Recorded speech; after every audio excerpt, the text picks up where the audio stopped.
I'd like to suggest that we begin with 2 minutes of a contemplative practice that I like to do, particularly because you can do it as part of your formal contemplative practice every day when you sit down for short or long periods of time.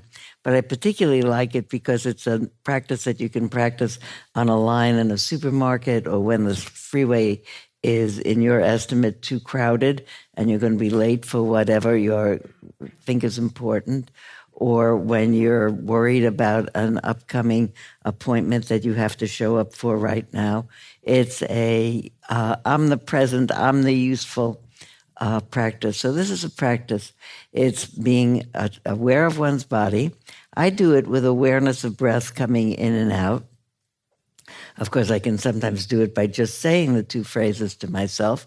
And here are the 2 phrases. The 2 phrases that I say are, may I meet this moment fully. May I meet it as a friend. May I meet this moment fully. May I meet it as a friend. So we'll do it for a little bit. They're a little bit different, each one, so really pay attention. It changes. What I do is I say, may I meet this moment fully, and I breathe in and out, and then I take a whole breath in and out without the next sentence, just meeting the moment fully. And then may I meet it as a friend, in and out, and then another whole breath. So 4 breaths, 2 phrases, or any other way you want to do it. The important thing is meeting the moment fully and as a friend. So we'll do that for a minute or 2.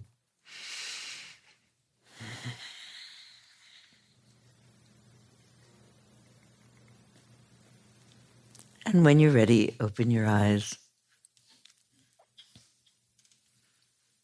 Did you feel a little different with each phrase?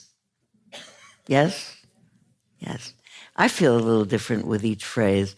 I think they represent both aspects of what I imagine mindfulness meditation is meant to do for us. My definition of mindfulness meditation is being alert moment to moment for what's happening outside, around me that I notice, what's happening in me that I notice, as well as what's my response, my emotional response. Uh-oh, this is worrisome, or, oh, good, this is fine, or what is happening? The emotional response, the valence, the feeling tone, the Buddha would call it, that comes with each moment of experience. What's happening? What's my automatic response to it? And that's half of the definition of mindfulness. Sometimes say mindfulness is living in the moment. It's not just living in the moment. The second half of the definition is being alert in the moment and balanced, poised in order to be able to respond to that moment in a way that does not create suffering for yourself or for other people. It's really, Nyanaponika called it, so the clear comprehension of purpose in each moment. Now I know what's happening. This is what I should do. Sometimes what I should do is nothing, or wait quietly, or figure out what I should do. But it's built into this moment of awareness, the intention to habituate the mind to respond rather than to react, or to, instead of contesting, come to the moment with compassion or kindness. I love the idea of meeting each moment like a friend. Those of you who have experience practicing in the Vipassana tradition probably recognize that we talk a lot about mindfulness, knowing what's happening, what's going on, and that we talk about loving kindness practice as bringing an attitude of kindness or friendliness to each moment as it arrives. I think that particular rubric, may I meet this moment fully, may I wake up in it, may I meet it as a friend, may I meet it as a friend ready to respond with compassion. I think it works very well for me, so I recommend it to you. I thought I would tell you to begin with that what I really want to talk about is integrity, morality, as really the foundation to practice and the foundation to wisdom. And when I began to practice 40-some years ago, the emphasis was not on integrity. The emphasis was on meditation. As a matter of fact, the idea of integrity and morality was introduced within the concept of it's good to do these kinds of good behaviors, precepts of behavior, because if you don't do them, you'll feel guilt and confusion and remorse, and you won't be able to meditate well. So the point was that you should meditate well, not become a person of integrity necessarily. I think that actually it turns out that we meditate well, we have insights, we realize that everyone is suffering, everyone is challenged. It's heartbreaking to realizing it, and we get transformed to kindness and compassion, and we have really a shining integrity at that point. So at some point, I began to think maybe we could skip over the whole practice of meditation and just go from where we wanted to be, from here to there, by behaving as if we already saw how deeply embedded in the fabric of life is challenge and suffering and loss for everyone. But if I go back to the beginning, in 1977, which is when I started, the integrity was not a major piece of the teachings. But let's say 20 years later or so, maybe 20-some years ago, my husband said one day over breakfast, in the way of people who've been together for so many years, they ran out of conversation. He said, so, all these years of practicing, how have you changed? I mean, first of all, you think, didn't you notice? But anyway, giving that away. Sometimes people they live together a long time, they don't have anything to say, they make it up. Okay, so all these years of practicing, what about you has changed? I thought about it, and I said, I became kind. And he said, you were always kind. And I said, I became kinder. And that's really the truth of it. That's the whole truth of it. I did become kinder. I became more thoughtful. I became more aware faster of when I've hurt somebody, of when I've said something that put somebody off or caused somebody pain, or when I think thoughts about myself. You did that poorly, so I'm more aware of that and more ready to say you did the best you could. I have been really seduced to an awareness of everybody's doing the best they can all the time, including me. And I'm kinder to other people, and I'm kinder to myself, and I'm happier.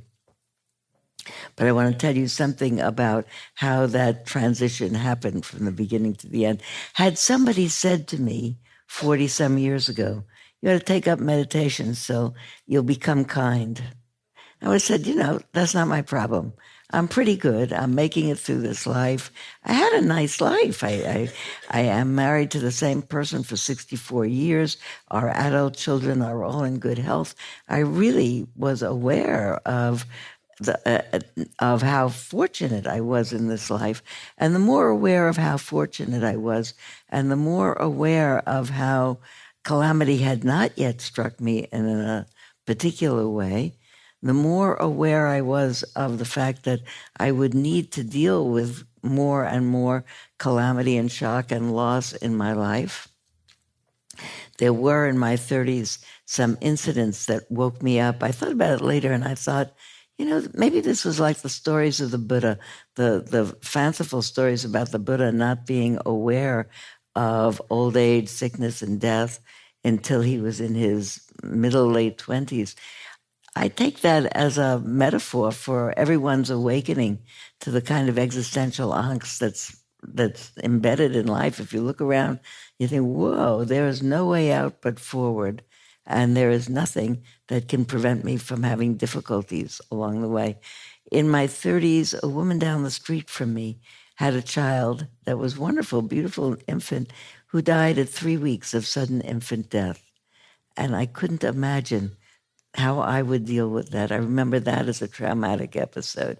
A car rode up on a sidewalk on the street where I live and killed 2 little girls in the 1st and 2nd grade who were sisters. And the 2nd grader was in my daughter's class. And I could not imagine what that mother felt like or what that family felt like. And in the mornings when my children would go to school, I would say, I'll see you later.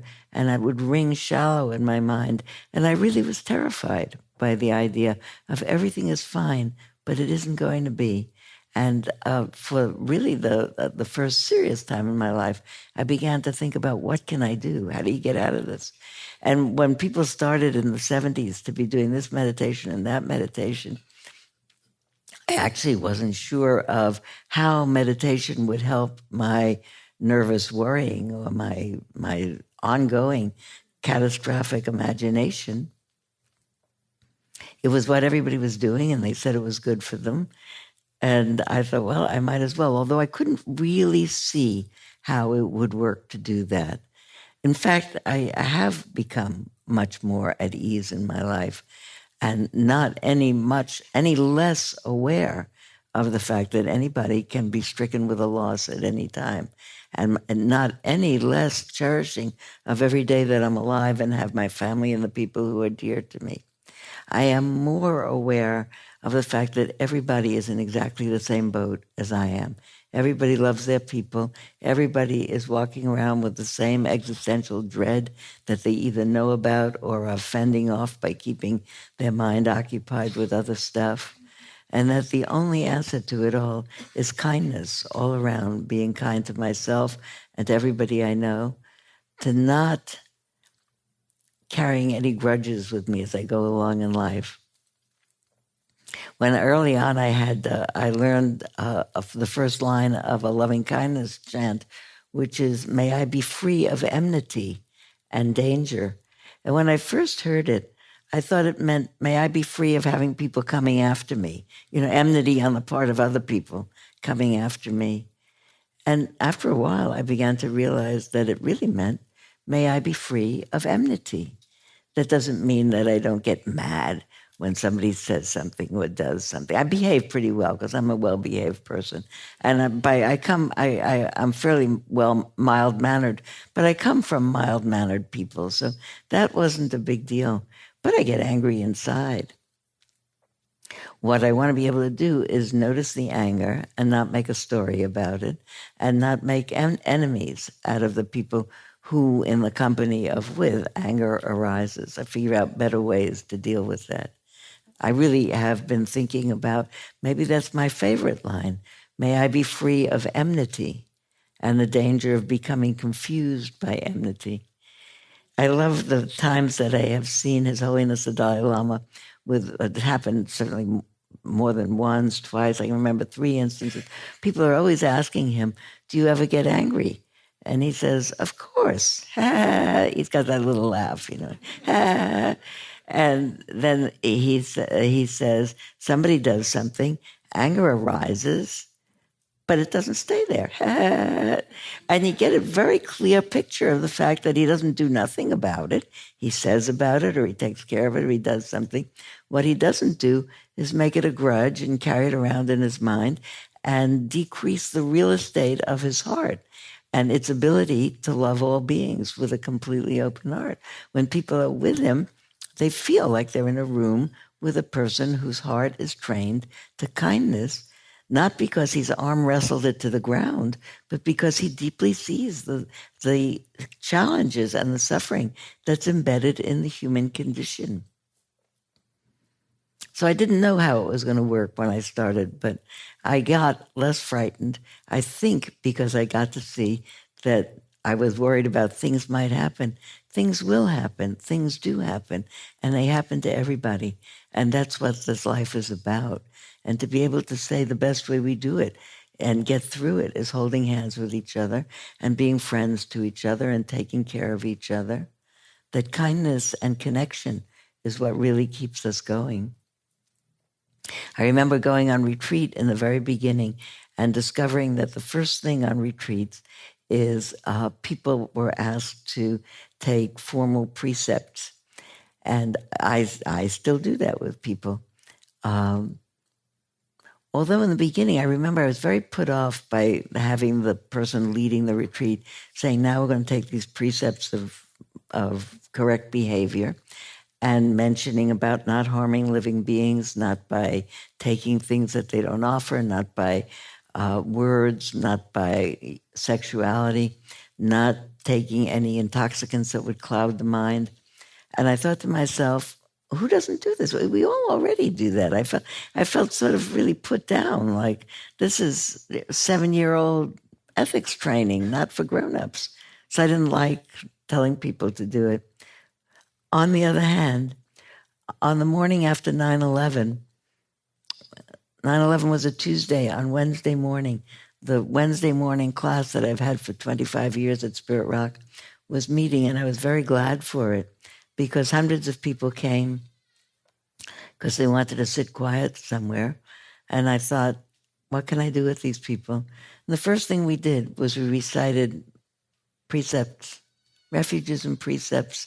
And it was so soothing to sit in a room with a lot of people after a heinous calamity the day before and hear a lot of other people say along with me, I vow not to harm living beings. I vow not to harm them in this way or this way or this way or this way or any way, and have the sense that all of these people and a world full of people wish, like I do, for people not to suffer. It's very soothing to do that. So I have had a more open mind. I'm very careful anyway when I say to people, we're going to take these precepts. I say, of course, you live this way, but we do them anyway because this is the formal thing to do. And it's lovely to say, I'm training my mind to think about other people.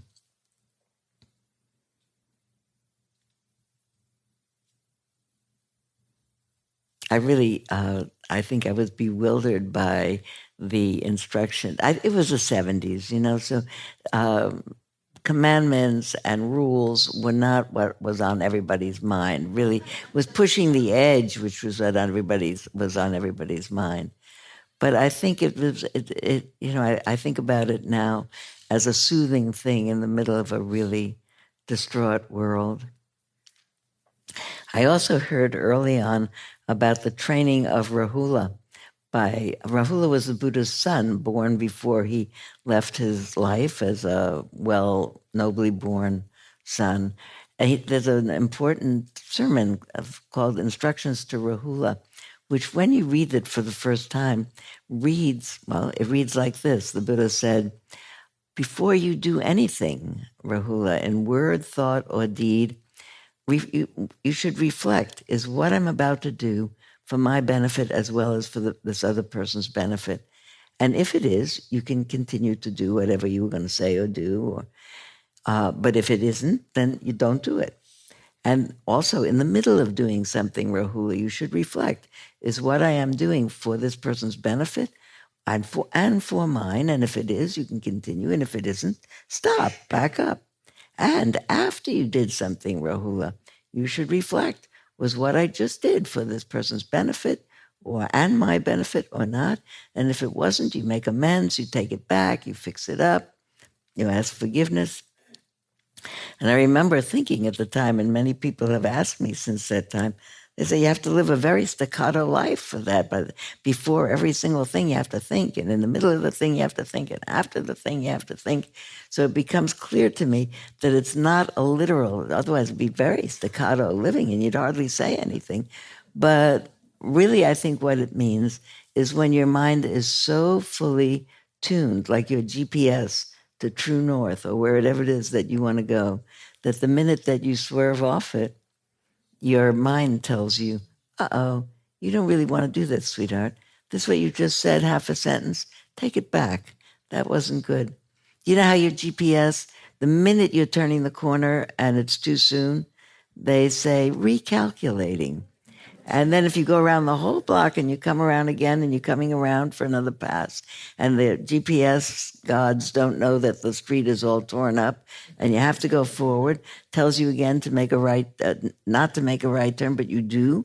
And it says recalculating again. And it doesn't say it in a bad tone of voice. It says it in a good tone of voice, but it says it resolutely that you cannot turn that way.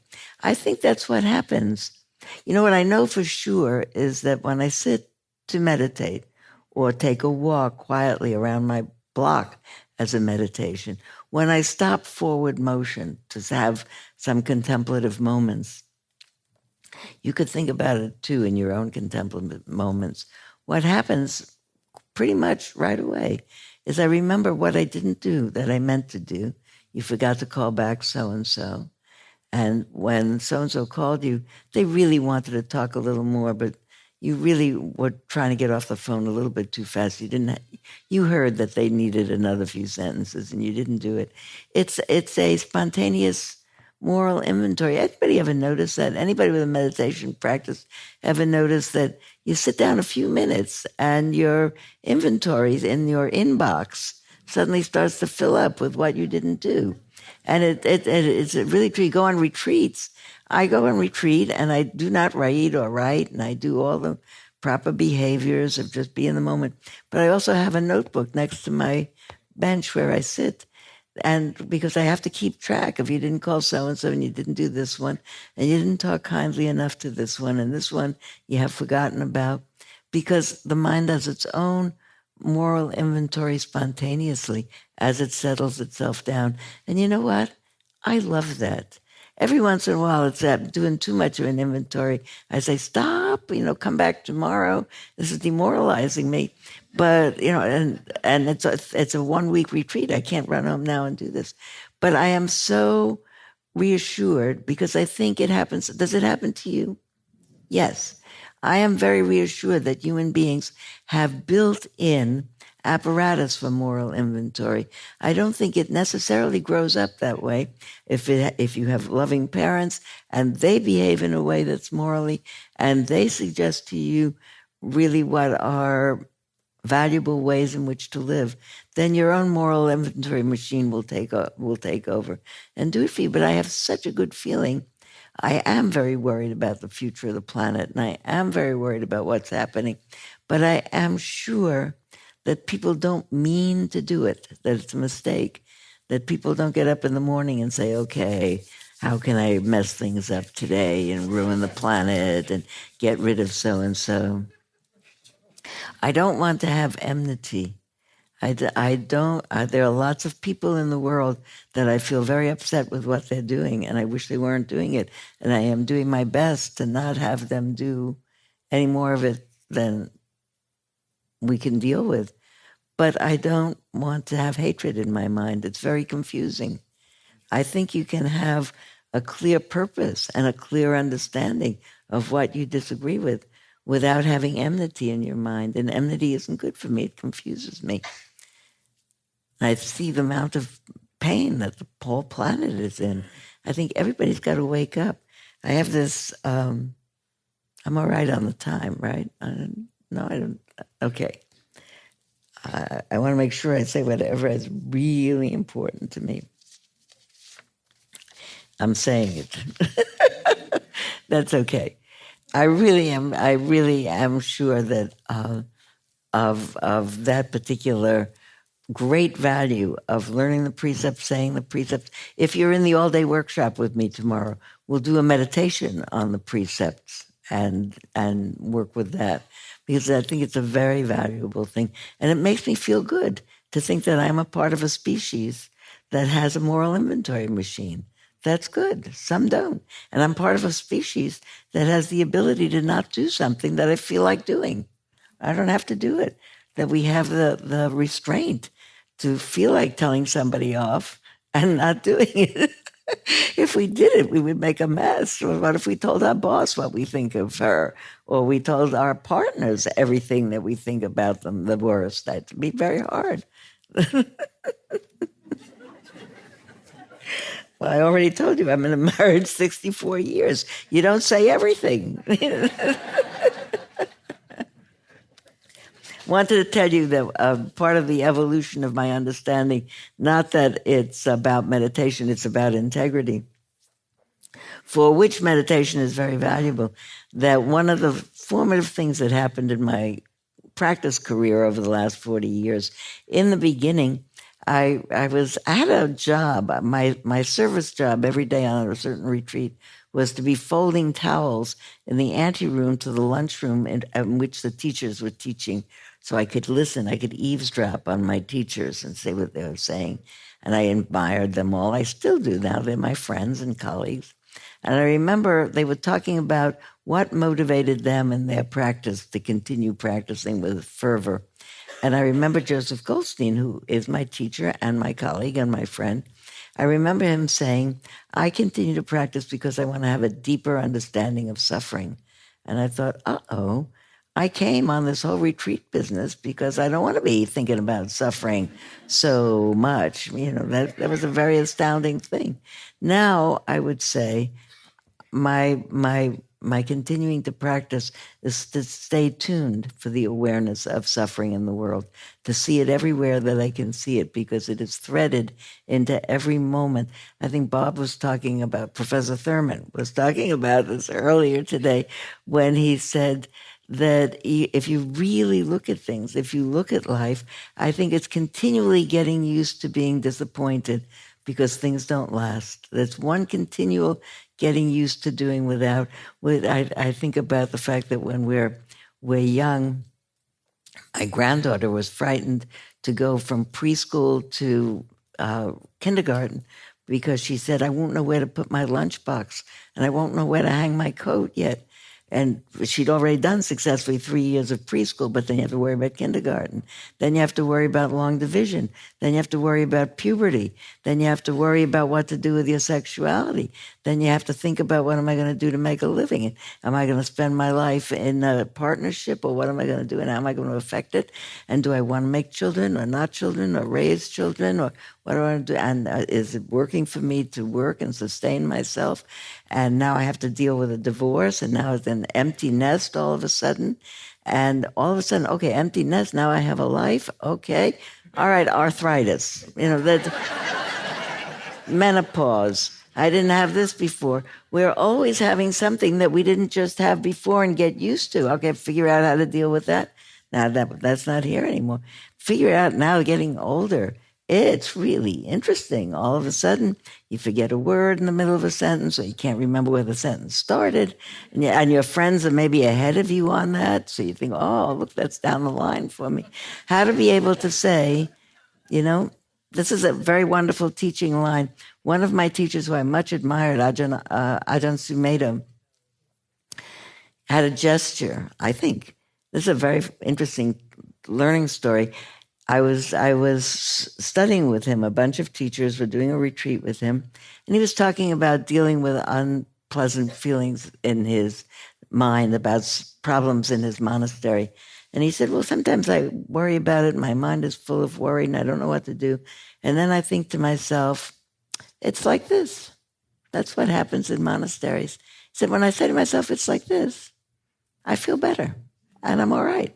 So I taught that all over the world for a year. Whenever I was teaching, this wonderful gesture, I felt like those stories about someone held up a lotus, or the Buddha held up a lotus and somebody knew what that meant.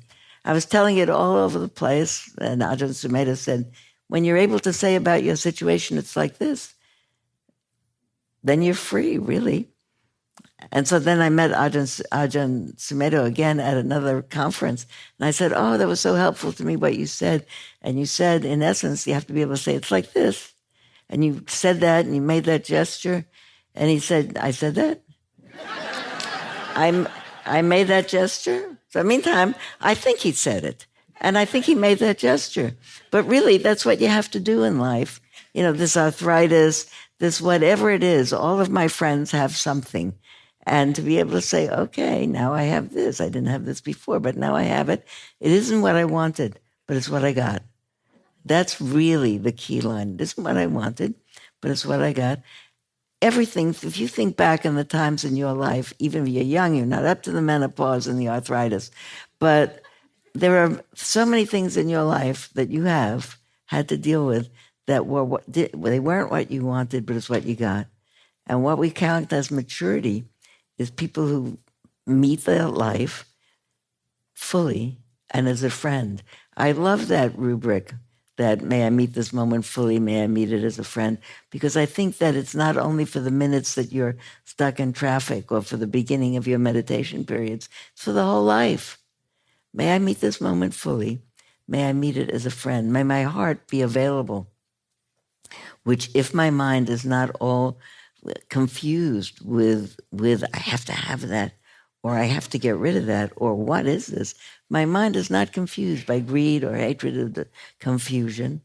then I'm meeting the world fully.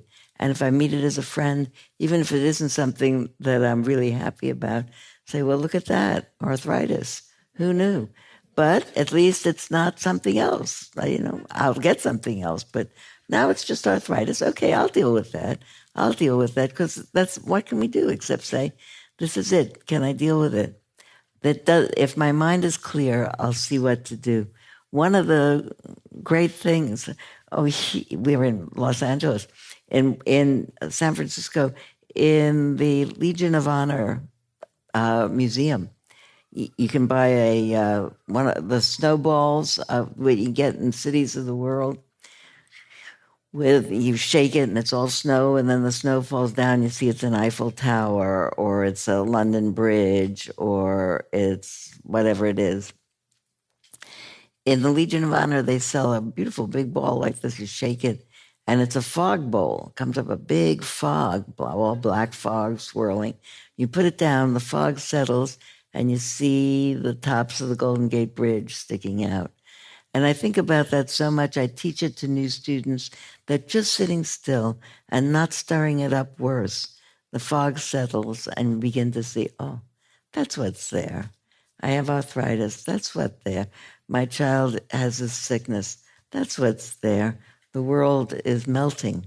What should we do? But the mind stays at least steady enough to say, I see what's happening. What can I do? What can I do next?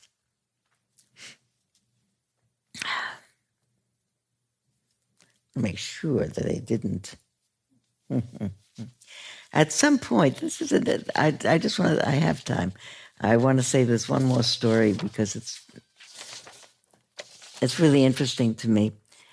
At some point, because when I started, the emphasis, again, was not on establishing integrity and developing sila. If you look at a Buddhist textbook, it will say the Buddhist teachings are sila samadhi panya, they're the development of integrity, ethicality, morality, the development of the capacity of mind to discern, to concentrate, to choose. That's the middle part. And the accumulation and consolidation of wisdom, that things are like they are.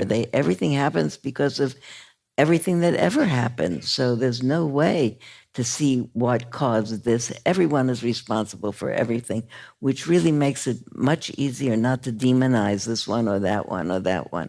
Everyone is responsible for everything. So you see that. But when I started, as I said, my interest was on the meditation, and somehow I had the idea that if I developed a really strong enough samadhi, I could do all the progress of insight, and I would have tremendous experiences and tremendous insights. And truth to tell, I actually did, and I value them very much, and I've written about them very much. And it was a time in my life when I could do that, and I loved it. And in the end, what you end up knowing is that everything is insubstantial, everything is always changing, that the cause of suffering is the inability of the mind to accommodate. It's like this, mind insisting that it be otherwise, and that everything is the cause of everything else. But you could know that by looking around in the world as well. So I value it. I teach to people. I really hope that people can do a lot of contemplative practice. But at one time in my own life, I was doing a lot of very serious contemplative practice, and I really had some very unusual energetic psychic states. And then they were very pleasant to begin with, and then they didn't stop, and they got stronger and stronger and stronger, and I began to have all kinds of neurological phenomena happening, and I wasn't comfortable in my body, and I couldn't shut it off. I felt a little bit like the Sorcerer's Apprentice. All this is going on, and I can't stop it. And I went to talk to teachers how to stop it. And someone said Chagdud Rinpoche is in town, or he's going to be in town. Chagdud's not living anymore. He knows what to do with energetic states. I made an appointment. I went to see him, and I explained what had happened. I'd done all this meditation, and now I had all this very strange energy in my body. And Chagda listened, and then he said, how much compassion practice do you do every day? So I didn't know what he meant. And I said, well, in Theravada tradition, we feel that when insight grows, wisdom develops, and compassion is the result of that. It was a totally textbook answer and did not come from any personal, totally textbook answer. And he looked at me and he said, no, really, how much compassion practice do you do every day? So I was obligated to say, what exactly do you mean, Rinpoche? And he said, how much do you go out in the street and look around and see how much people are suffering? So I thought, Then I thought maybe he thinks I was too proud of myself or this or that for my phenomenal states. But he wasn't. He said, how much compassion practice? I thought he was very kind. 6 months later, I was in Israel with my husband, and I went to visit a rather fairly renowned Rebbe in the old city that had met with Seymour's cousin, who had made the arrangement that we would go and visit him. And he was kind enough to invite us to his apartment. We came in, and the Rebbe sat at the end of a table, and my husband sat up there next to him. It was a long table where he taught classes, and I sat at the whole other end because I'm aware of the protocol of that kind of Orthodox community. I was dressed appropriately with my head covered, and they were having a conversation, men together, and talking about the cousin who had referred, and Seymour was saying something about I'm very happy that the cousin will be glad to know you're in good health. And by the way, my wife Sylvia here, pointing to me down at the end of the table, my wife Sylvia is a Buddhist teacher. I think, why are you starting with that? We're here for 10 minutes. Why are you complicating this? And Reb Scheinberger leaned forward in his chair and he said, really, I'm very interested in that. What do you teach? So I say in an English that he can understand, and partly in Yiddish, because anyway, I needed to. And I explained what was going on with me in energetic states and all of that. And he listened and he said, well, I'm not really a meditation teacher. I think really he is, but I'm not really a meditation teacher. But this is what I think. I had described my states as ecstatic states. He said, a little bit of ecstasy is good for you. He said, 2 hours of ecstasy a day. That's good. I'm thinking now, 2 hours of ecstasy a day. That sounds great to me, actually. It's not what is my normal life. 2 hours of ecstasy every day. He said, that's good. He said, the rest of the time, you should go out in the street and look around at people and see how much suffering is out there. So I like to tell those two stories together because I think it's a universal story of a universal spiritual teacher who wants to say that universally, the way to create brokenheartedness in people is to have them go out and look around in the street and see people are suffering. And it doesn't have to do with rich or poor. There are terrible things going on in the world with disparities of income and people in exile and people in the middle of war zones, the obvious kinds of ways in which people are in terrible pain. But I want to add to it that what I think about a lot of the time is the pain in all the people that I can't see it in their state because they're not impoverished and they're not under attack right now. I think if each of us in this room had a magic computer override, time is up. I'm just going to finish about the magic computer. It had a magic computer over their head saying what's troubling their mind. Everybody would have in their computer something like, I just got diagnosed with this. My wife has been diagnosed with that. My mother died last week. My son is coming home from college because he's had a nervous breakdown. I think I'm going to lose my job. Everything that's in everybody's mind, everybody's got something in their mind. If I could, how many people here, put up your hand if you think I don't see your magic computers, but you have something to be in your magic computer if you had a magic computer. Yeah, everybody's got a magic computer. And we all got up this morning, put on our shoes and socks, went out, came here, sat all day, very well. If we saw that all the time, everybody here, if I picked up my face from my looking incessantly into my phone, I try not to, by the way, because particularly in a public place, because everybody else is doing this. If we looked up and said, what's in everybody's computer, we'd look at them, be brokenhearted, pray for them, and we'd feel better, and we'd feel happier, because we never feel better than when we feel in ourselves the vibrancy and the poignancy and the drama and the tingling and the connection and the liveliness of an awakened heart. Thank you very, very much.